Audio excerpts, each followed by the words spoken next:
Hello, all you beautiful incarnators. Today, it's time for another live stream. Today, we're going to be showing you all those drippingly juicy tips and tricks for making your forests with the fantasy world style. Super excited for this one. Let's get cracking, okay? Now, if you do want to follow along in today's stream, if I can just direct your attention over to the chat, you will see that the link for the map you want to clone and edit to follow along is there. So go ahead, click that link, clone, edit, so you can follow along with us. All right? Awesome. Let's get going. Well, the first question that a lot of people ask is, where exactly do you put your forests, right? Where do I put them? So I made a little forest guide that's on this map, and this little forest guide works through climate zones. And so with this guide, you'll be able to decide where certain types of forests will be. Now, this is not a definitive list. There's a lot of different types of forests than just what you see here. But here is just a very basic layout that's kind of simple and hopefully will help you. We can start in the tropics, which is in the center there. Okay, the tropics. That red line is the equator. You're going to find jungles, tropical rainforests, mangroves, peat swamp forests.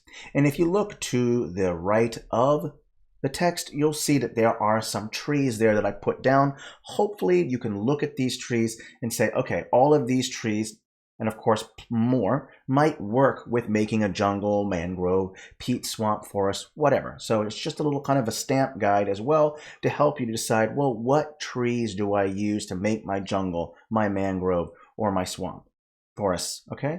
So this will be helpful. In the tropics, you're going to find your jungle, rainforest, both coniferous and deciduous forests, and of course a mix of the two. You can have a forest that has a mix between coniferous and deciduous trees. We'll go over how to make those and how to make them look kind of diverse, because I really like diverse forests. Sometimes I forget to even make more diverse forests, and I just get lost in just making coniferous and deciduous forests, okay? If you're not familiar with what a coniferous tree is, coniferous means that tree produces cones, all right? That's why it's called coniferous, and it's generally trees like pine trees, evergreens, these kind of trees.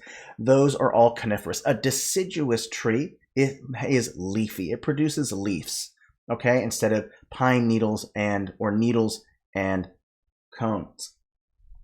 The last one is going to be, is your temperate zone, not the last, but close to the last. Your temperate zones are going to have, again, coniferous, deciduous forests, temperate rainforests. I live in a temperate rainforest. It's just a lot of rain, so a lot of diversity in the types of forests that you find in a temperate rainforest, because there's so much moisture, so much rain, lots of different plants, and diversity can thrive. The last is going to be your frigid zones at the top and the bottom, your Arctic and Antarctic. And these forests that are found there are referred to as boreal forests or a taiga.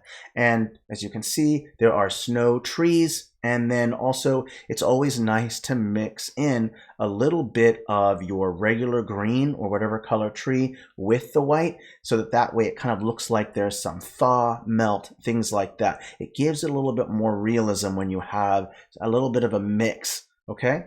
So again, you can clone and edit this map if you want this guide for yourself, okay? Let's go ahead and turn the forest guide off. Let's start with the most basic of forest. Let's just make either a simple deciduous or coniferous forest, okay?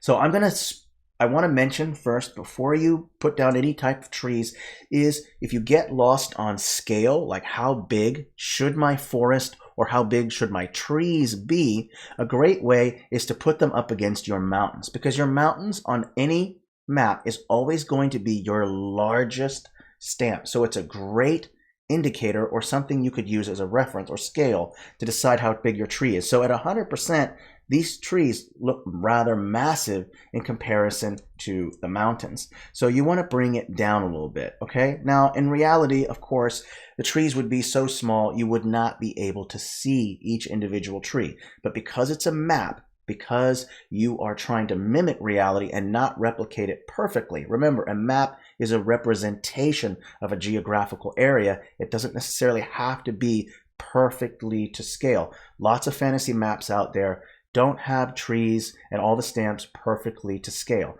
It does help to have scale, but it's okay if it's not perfect. Remember, a map is a representation. So now when you're putting together a forest, the most simplest way to do it is to create the shape first. So if you just take your mouse and just drag and start creating the overall outline, take it nice and slow. Don't worry about going fast. Just kind of create the shape that you want. Nice and easy. And this is just the outline. The objective is to show the shape. You know, what kind of shape is the forest going to be? Is it going to be some oblong shape? Is it going to be a long strip?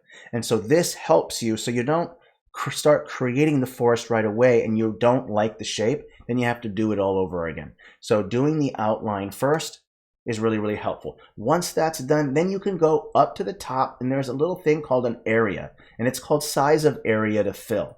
And you increase the area. What this does is it just makes it easier for you to put down a whole bunch of stamps at once instead of trying to do it all at once. So I'm just going to single click, because if you have a slower machine, the density brush might be a little laggy on your machine. If it's not a really powerful machine, that's okay. Just single click.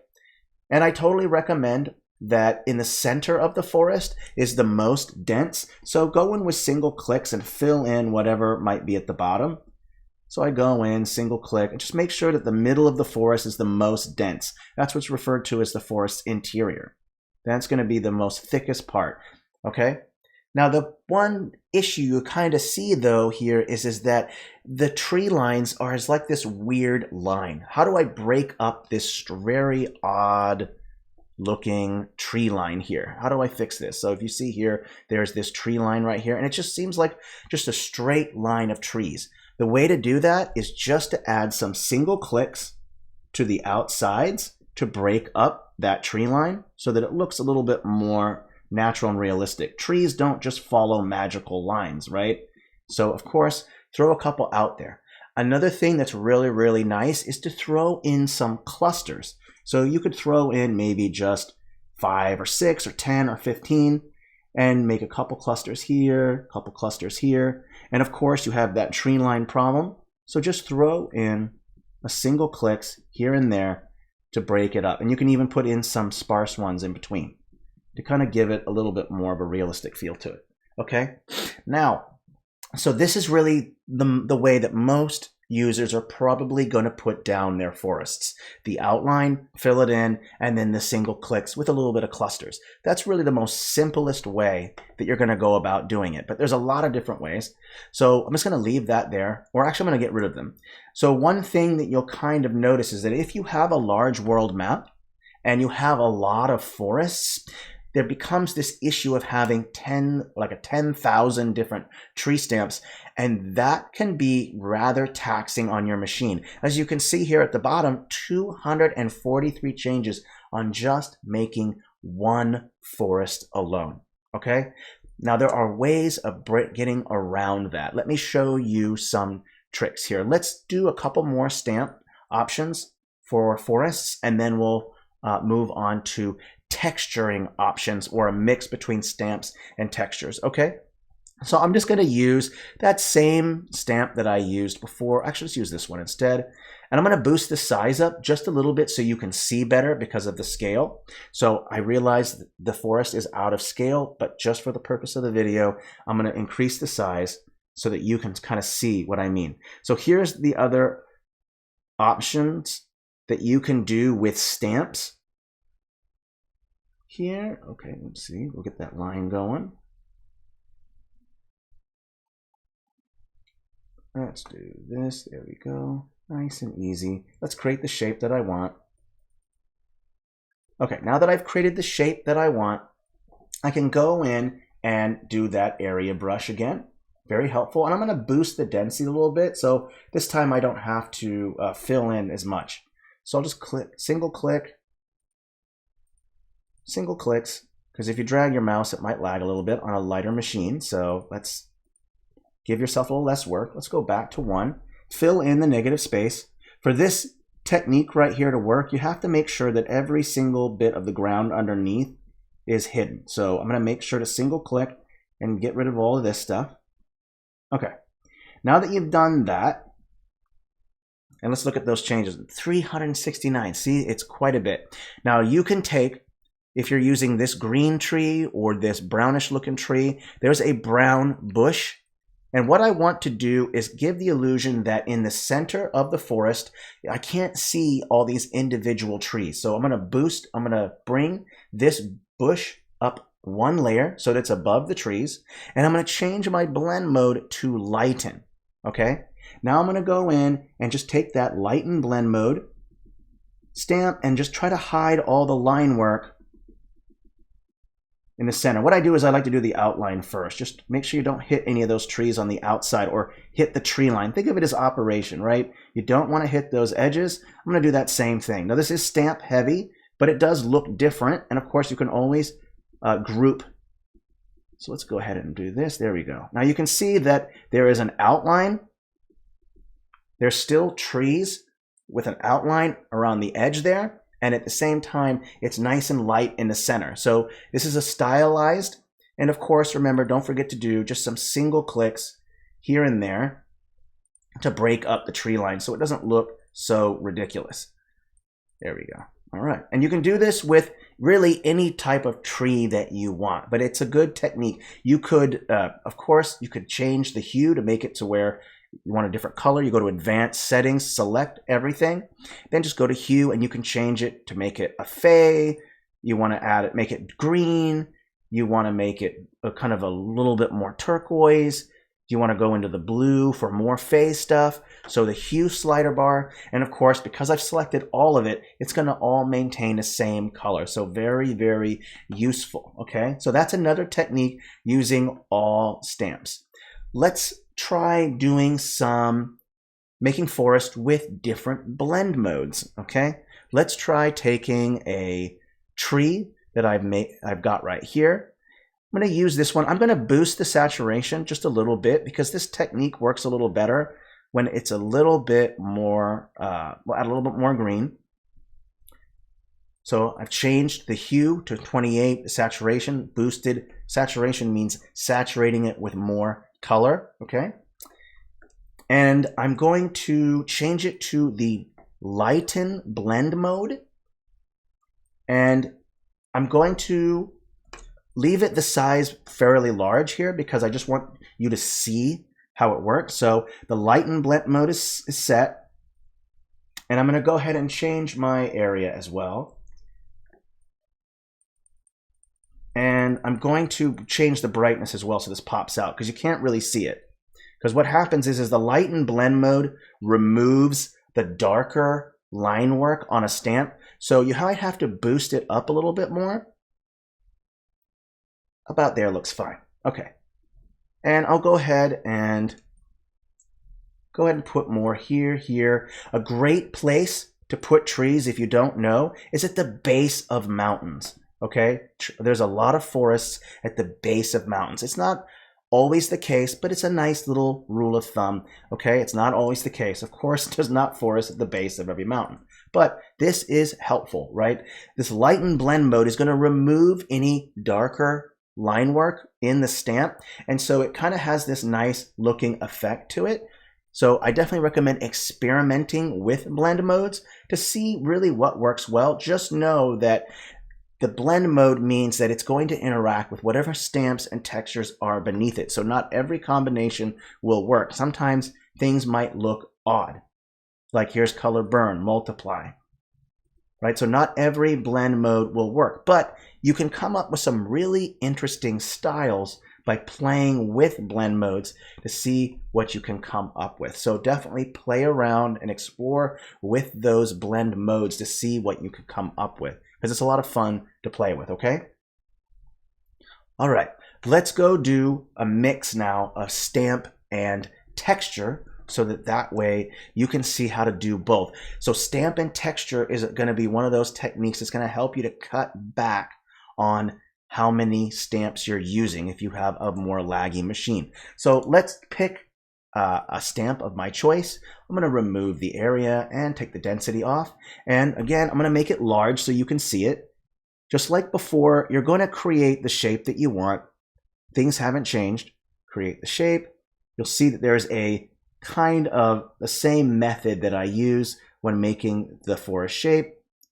And I want the tree line to be complete. So I'm going to fill in any gaps in the tree line. Okay, there we go. Make sure there's no gaps whatsoever. Some there, some there. There we go. Then you're going to go ahead and take a clipping mask. Okay? If you're not sure what a clipping mask is, it's basically a stamp that's a movable FG. That's basically add mode of the mask tool, but it's a stamp. So that clipping mask is going to pick up whatever texture is on the FG layer below it. Okay? Now what we want to do with this, you're going to use a soft edge, and you're going to bring the size way down, and the objective is to hide the trunks of the trees in the back, not in the front, because that's the tree line you can see. Okay, so we're going to just take these clipping masks, we're going to hide the trunks. Perfect. Okay, now that you've done that, now you can find a similar texture to whatever stamp you're using. You might have to play with HSBC. Okay, and you're going to fill in the whole area with that texture. There we go. Nice. Okay, so there's that. Now if you're satisfied with just that by itself, that's fine, but there are other things you can do as well. You can throw in a couple clusters of rando trees. So I'll just go ahead and throw in a cluster right here, throw in a cluster here, here, here, here, here, 3s, 4s, good numbers, here, here, and here. Then you'll take those clipping masks and do the same thing you did before. Just hide, make sure you hide it. Let's bring it up one so I can make sure they get covered. There we go, here, here. Perfect, looks fine. It's just a stylized way of doing your forest. Okay, I think that's supposed to be set to hard light. Let's fix that real quick. There we go. Nice. Okay, copy, paste. There we go. I think that looks right. Just want to make sure I hide all of this. And I want to do the same here. I can kind of see it here. So let's hide that. There we go. That looks fine. All right. So, and then once you're done, of course, just select every single thing, group, and label it whatever it is you want to call it. Okay. So another technique, but this one uses clipping masks, which is a movable FG, and of course your stamp of choice and texture of choice. Whenever you're filling in the forest area, make sure that you use a texture that's similar to whatever the texture or color is. And it's okay to go around the edges a little bit too here. And of course at the end, put some single clicks around. So not complex, not hard to make that style. Let's go with pure texture instead, okay? All right, now pure texture is going to be probably the least taxing on your device because you're not using 10,000 stamps, you're using a texture. Now, when you're doing that, you have to choose a texture that's going to look like a forest. Now, Fantasy Battle Maps has a great texture that I really like, and it's called, I believe it's called Forest, and it's super easy to use. And you just need to make sure that you bring the scale down, and you want to, when you're applying it, make sure you make the shape first. So let's go ahead and put it down. So just create the shape that you want of the forest. Let's go this. And again, because it's a world map and this texture is in Fantasy Battle Maps, the scale is totally different. Okay, I mean totally different. This texture is huge, so you have to scale it down quite a bit for it to work at a fantasy world scale, okay? So just, once you've made the shape, then just fill it in. Okay, there we go. This will work just fine. Now, once you've made the shape, you notice that it looks fairly flat, right? Look around these edges, it just looks like a flat texture. So we're going to take a path, we're going to change it to black. Let's go ahead and put it down first. I like to do this so that when I'm editing it, I can see the changes that I want. So let's make it black. I'm going to bring the width way down, and we're going to blur it quite a bit. The objective here is to create depth using what's called contrast. Contrast is light against dark. If you're not familiar with contrast, light and dark are what create depth. Dark is what you use to show depth, something farther away. White is how you create highlights to make things pop out. I hope that makes sense.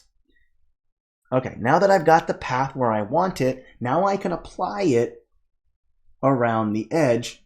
And what I'm trying to do is create the illusion of a dark edge that represents the tree line itself and makes it pop out.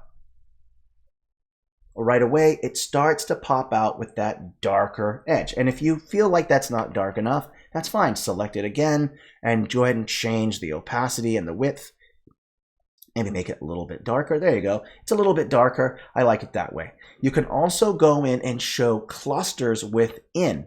One of the problems with using a fantasy battle map texture at a really small scale is the repetitiveness of the artifacts within the texture. The way to stop that from happening is to take that black path and start creating just some sections that are going to be taller. So technically this is another tree line showing that these trees are taller. Okay, let's put another one here and another one right here. Let's do that. Now once you've done that, this is just the dark part. Remember I mentioned highlights? Now you can switch the color to white and change the blend mode to overlay. Okay, and the objective here is we want certain areas to look like they're higher up. If you look at that forest texture, you notice that those black clusters underneath, they still seem the same color or brightness as the stuff around it. So if I take that white path and put it on top like this, I'm creating this illusion of highlights. Let's go ahead and bring the opacity down a little bit and then put some in here too. There we go. Now this isn't nearly as taxing on your device. Okay, it's just not nearly as taxing. And the beautiful thing about it is once you've added those paths there, you can group those and label them light and shadow. And of course, what's really cool is that you can change the hue of this texture to whatever hue you want. Advanced settings. If you wanted it to be some kind of fey forest, you wanted some purple in there or pink, you could totally go right back over it again. So let's just apply that beautiful color. Okay, and because the paths are already there, the light and shadow is done for you. So all you have to do is just repaint the forest the color that you wanted. Okay, that is how simple it is. Very easy trick, simple, and it's way less work. It's just make the shape with the texture, add the paths for the tree line, and then add the highlights. That is how simple it is. It's not complex. So making forests, not so difficult. I hope these techniques are helpful. All right. Well, that's it. Those are all the techniques that I know. Oh, you know what? Actually, let's do a couple more. I know a couple other ones. Let's do a taiga, and let's also do a swamp and let's do a savanna type forest as well, because I wanted you to show you how to do the mixed forests as well that are not just coniferous or deciduous. Let's go up into our Arctic area in the far north, okay? I'm going to show you how to make a taiga, or what's referred to as a boreal forest. So of course, if you're in the snow, you're probably going to want to pick a stamp that has, or a tree that's got snow on it, okay? So let's go ahead and pick this pointy, snowy tree. Now again, just for the purpose of the stream, I'm not going to make the stamps absolutely tiny to match to scale, because I want you to see how I'm doing it. So let's go ahead and put in a bunch of trees like this, because this is a small area. Now just extrapolate. If you're like, well, how do I make a big one? Just extrapolate from the small example, okay? So throw in like this. And I recommend doing single clicks, by the way, instead of the density brush, because with these smaller areas, single clicks work just fine, okay? Now, if you feel that the line work is too dark, you know what? You can grab those stamps and select the contrast option. By dropping the contrast, what I'm doing is removing a lot of the darker line work. And it also helps to boost the brightness up a little bit too, because you want it to be a relatively the same white as the white in the background. Now, if you don't want to go through all that crazy HSBC stuff, you can go to the blend mode luminosity, and it will pick up whatever color is beneath it, okay? All right. And I can also boost the brightness up a bit because I want it to be just a little bit brighter. There we go. And let's bring the contrast down. I still think the line work is still a little dark. Okay, there we go. That's a little bit better. Let's bring the brightness up. Okay, now the next step too is that you also want, maybe you want to show that there is some thaw going on. So let's pick a tree of our choice. Let's pick that same tree that I see right there that's white, and let's use the green version of it, okay? And what I recommend is just single click place green trees here and there. Just a couple single clicks here and there.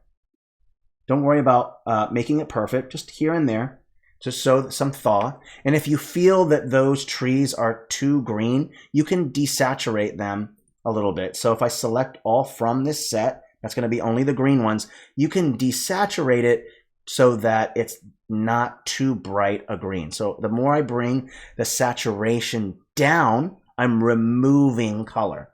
Okay? So that way it's not this really bright green, because white is a neutral color.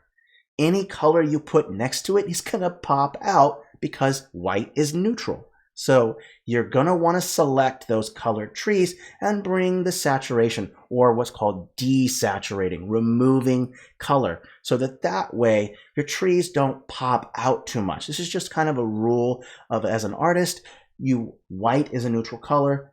All those other colors are going to pop out against that white. Okay, so just remember that. Now, if you have a little bit of green in your forest with your white, it only makes sense that you should choose a little bit of green as well at the base of those trees. So bring the softness all the way up and bring the opacity down quite a bit, because you don't want it to stick out too much. And just apply here and there some green, and a great place to put them is just underneath where the green trees are, right? If it's thawing, if those trees are thawing out with snow, then it makes sense to put green underneath them, because that's where the thaw is taking place. This way you blend in, this is super important, you blend in the forest underneath, okay? It's really important to think hard about making sure that your forest stamps, whatever it might be, blends in with the texture underneath you, and we'll go over that. So this is how you would put together a taiga. Now, if you wanted to make your forest even more interesting, you could go in and throw in some bushes, just bring the size down. A bush is significantly smaller than probably a tree. And of course, you can desaturate it, because I don't know if there's any snow bushes that I know of. So we'll desaturate and bring the brightness up. Bring it all the way up so it's nice and bright. There we go. And then just single click place them like this. It's always nice to throw down just a couple bushes, because what it does is it creates this sense of diversity. Now, if you have a lot of forests, then don't worry about adding in your bushes. Just add in trees, because really at this scale, bushes might be so small that you can't see. But if it is at a large enough scale where you can see bushes, add them in to add in that biodiversity that you do see in forests in real life. The more diverse that forest is going to look, probably the more realistic is going to look, okay? So it's kind of helpful to do that. Now that we've covered taiga, or boreal forest, let's cover a swamp. How would I go about doing a swamp, okay? For me, a swamp is not complex. Swamp forests are going to be, and this is not always the case, but put them over by the ocean, okay? It's a nice place to have them. Like this little area right here is by the ocean. That works great. This is where you can have a confluence of fresh water and salt water. So first, pick the tree of your choice. Clearly, the swamp trees are probably going to be your best choice. Open up the catalog or press the F key and just type in swamp. Anything that's swamp will pop up in that. There we go. I'm going to pick this tree right here, and I'm going to boost the size up a little bit. I want you to be able to see what I'm doing. So what I do with swamp, one of the tricks with swamp is to not cover the entire area with trees, because in a swamp, and this is purely for visual and aesthetics from an artistic perspective, in real life, swamps can be covered in trees. You can't even see the water underneath. But in this instance, putting less trees down and in clusters will allow you to make room to show the water underneath. What's the point of showing a swamp if you can't see the swamp elements? So let's throw in a couple trees. Remember that rule of 3. If you just throw in 3s, it's a great way to do clusters. You don't have to do it that way if you don't want to, but I find the rule of 3 works great. So let's throw down a couple. And then don't forget to just do some single clicks. Now what this is doing is it's making negative space. If you're not an artist, you don't know what negative space is. When in Inkarnate, negative space is going to be any space on the map where there is no stamps, no paths. Okay, it's just FG or BG and some texture, and that's it. You need that negative space because you want to show the water underneath. Now there are options, choices. If you don't want to use the mask tool, then the subtract mode of the mask tool, just use these little swamp ponds right here. Just arrange them in a way to where they're not, obviously not touching the trees. And of course, if you don't like the color of that, you can always change the blend mode of these stamps to where they match with the text underneath or the texture underneath. So just select all from the set. If I check the luminosity blend mode, it's going to have this green looking feel to it. If you don't like that, then just go back to normal if you want, and you can change the hue, of course, to make it more green if you prefer a greener color instead of the blue color. Totally up to you on which way you want to do it, okay? Ooh, cool, purple swamp. That's trippy. If you don't want to use a stamp because you don't want to have too much stamps, just use the subtract mode of the mask tool. And at this scale, you're obviously going to have to be pretty small. So what I'll do is just again, create this negative space. And I totally recommend what's referred to as overlapping. That just means that the trees are overlapping that body of water. Notice how the top of the trees overlaps that body of water behind it, okay? Overlap is how you create depth, okay? Do lots of overlap. Let's put one here. Let's put one over here. We're going to put down a couple, okay? And I don't mind connecting some of them as well to the ocean. So making what's called a peat grass or a peat swamp forest. Okay, let's add in a couple more. And then, of course, I'm going to connect. Let's go with the smallest size back to 1. And let's wiggle our way out to the ocean. And let's maybe even connect some of them. That'd be kind of fun. Connect a couple like this. And then, of course, just like with forests and other stamps, just make little single clicks, little dots here and there to kind of create little ponds. So let's go ahead and just single click, single click. There we go. It might take a few moments for that to load, but those single clicks are going to make it look a little more like you're creating some transition between the FG and the BG layer, okay?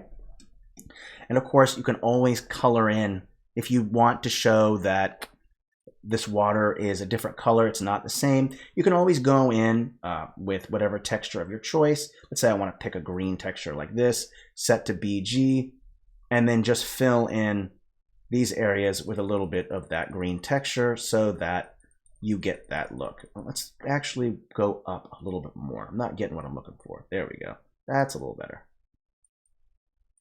Let's go up even more, I think. Yeah, that looks all right. Just to get some green texture in there. There we go. All right. Yeah, so making a swamp, not complex, pretty easy. Let's do a mixed forest just so you can see what that looks like. Okay? Now, for this one, I don't do an outline because I want the trees to be of a different variety. So what I'll do is I'll increase my area size. and I'll bring the density down a little bit. Now, the reason why I'm bringing down the density is so that I can fit room for other stamps, okay? So let's go ahead and just fill it in like this, put them here like this. There we go. Then I'm gonna take another tree of my choice and put them in like this. If you don't like that choice, then you can always go in. In fact, we should bring the density brush even down even more, I think. Let's go down to, let's go with 50. That'll work just fine. Okay, let's apply that. There we go. This will kind of help because I want to create that room for the other trees. We want to create this sense of diversity, right? Let's go and open up my trees and check out all my options. I'm just going to click tree, and so that way every single tree pops up. Now I can go in, select a tree of my choice, and then start single click putting in those kind. Okay, and let's actually boost the density up just a little bit more. There we go, that'll be nice.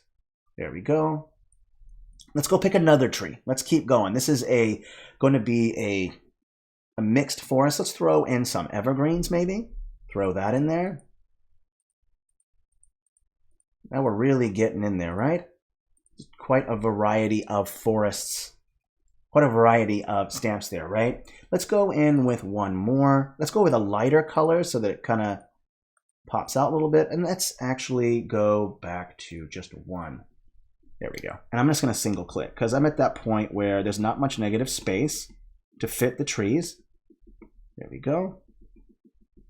Awesome. There we go. Great. Okay.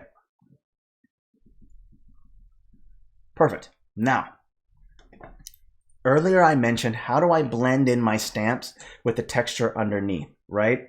Because these stamps the contrast seems to be pretty heavy. Notice that the texture underneath is a light green, while those trees seem to be of a more darker variety. So the way to fix that is to select all the stamps of your choice. Yes, I should probably save. I totally agree.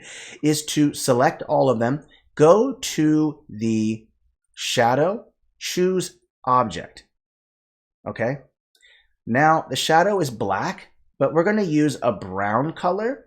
And what I'm trying to represent is what's called duff. If you're not familiar with what duff is all of the tree poop that falls off of the trees and falls onto the ground. That's called duff. In other words, it's a buildup of all of the droppings, pine needles, cones, leaves, branches. All of that is called duff, okay? And we're going to simulate duff by using a shadow. I'm going to use kind of a brownish shadow. I think brown should work good. And I might even want to consider changing maybe the blend, changing it over to layer instead. Maybe that would work better, because what layer will do is that it will apply this to every stamp that's set to layer. So if you have multiple forests and you don't want brown under every single one of them, don't do this. But layer works a little bit better because it's not going to cast a shadow on the stamps itself, just on the textures underneath. Okay, so let's go. If you're looking for a brown, the way to create brown is to go to orange here and then go down to make it darker. Okay, if you want a little bit more, you can go to a little bit more red if you want, and let's bring it down quite a bit. I'm trying to create this dark texture underneath. I'm going to bring the opacity down, or bring the intensity up. And let's bring the intensity all the way up, and let's bring the shadow as dark as I can get it without it being black. Let's go with this red. Come on now, give me my brown. There we go. Okay. So you can use the object shadow of a stamp, or layer shadow, to kind of blend in your trees with the texture underneath. Because sometimes you might be in an area and the texture just causes the forest to pop out too much and you want it to blend in a little more. Using object or layer shadows is a great way to cause the shadow to go underneath the trees and create this illusion of either duff, or you could have it be represent dirt. It doesn't matter. For me personally, I'm using that dark texture to work as duff, but it could also be just dirt. So it's up to you. Okay, so putting together the forests, not too complex. One more thing before we go, and really I want to mention a mangrove, which is another type of forest. Mangroves, not complex. I recommend just using these same swamp trees, but put them in the water, because a mangrove is technically along the tidal zone of the ocean. So that means salt water is going underneath of them. Okay. All right. So the ocean waves, the tides is going in. So just create more water when you're making a mangrove forest. Okay. So you would take the subtract mode and just remove more and more of this, because a mangrove is in the tidal zone of the ocean. So it's going to be real close. And so technically your mangrove is going to be very, very close to the coastline. Technically, in reality, these trees would probably be a little too far away from the ocean to be a mangrove. But remember, it's fantasy, and you don't have to follow physics and climate perfectly, because remember, a map is a representation of reality. It's not reality itself. If you're looking for a perfectly reality map to play with, I recommend just satellite imagery. Just use Google satellite imagery instead, okay? And there's nothing wrong with liking realism either, but for those of you who are not power users, who are just kind of new to making maps, don't worry about perfect scale. Just work at a specific scale instead of perfect scale, so that way the stamps work together, okay? All right, well, hey, I'm so glad that I didn't catch on fire, that my computer didn't blow up in my face, and then there was poop all over me. So I'm so glad. Thank you so much, everyone. We had a successful stream today, and moving forward for this summer only, we're going to be doing streams at 9 a.m. PST, because we want to avoid that sweet, sweet heat, okay? All right, so I believe in 2 weeks we have another stream, and I'm excited for it. So, and I forgot what it was. I believe it was, let's see here, what was tomorrow's or the following week's stream? I forgot what it was. All right, well, hey, thank you everyone so much. You can also reach out to me over at Discord. If you have any questions, I'm always glad to help, okay? Just reach out, just DM me, show me your map. I can look it over. That's what mentors are for. Go join our Discord. Wonderful community. Mentors are incredibly helpful. They're the best, okay? So don't be afraid to reach out to us mentors and ask for help, because that's what we're here for. We love to help. All right, thank you so much, and I will see you all in the following week, okay? Auf Wiedersehen, my friends, and merry map making.